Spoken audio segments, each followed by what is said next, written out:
We don't want agencies to protect bloated budgets. We want them to promote effective programs. We also knew that it would take some time for the money to get out the door because we're committed to spending it in a way that's effective and transparent. As the leader of the world's oldest constitutional democracy, I also know that our country will be stronger if we act together, and our actions will be more effective. Unemployment insurance is one of the most effective ways there is to boost our economy. It's more effective to use our capabilities to help partners on the ground secure their own country's futures. And in our fight against terrorists, we need to use every effective tool at our disposal, both to defend our security and to protect the freedoms and civil liberties enshrined in our Constitution. That's why over the course of this year, I've been talking to folks around the country about reforming our criminal justice system to make it smarter, fairer, and more effective. That's why we've been working to make our criminal justice system smarter, fairer, less expensive, and more effective. Hopeful that we can resolve it in an effective way.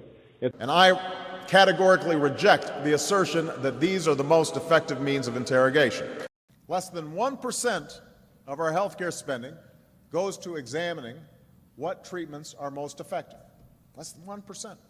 Yet we don't have any effective system in place to contain the failure of an AIG or the largest and most interconnected financial firms in our country.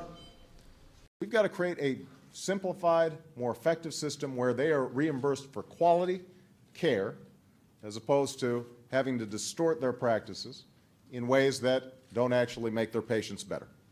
As President Medvedev has rightly said, a mature and effective legal system is a condition for sustained economic development. And we encourage the vision of a strong regional security architecture that can bring effective transnational forces to bear when needed. We've got to make information technology more effective. That's why the Race to the Top grants will go to states that use data effectively to reward effective teachers, to support teachers who are struggling, and when necessary, to replace teachers who aren't up to the job.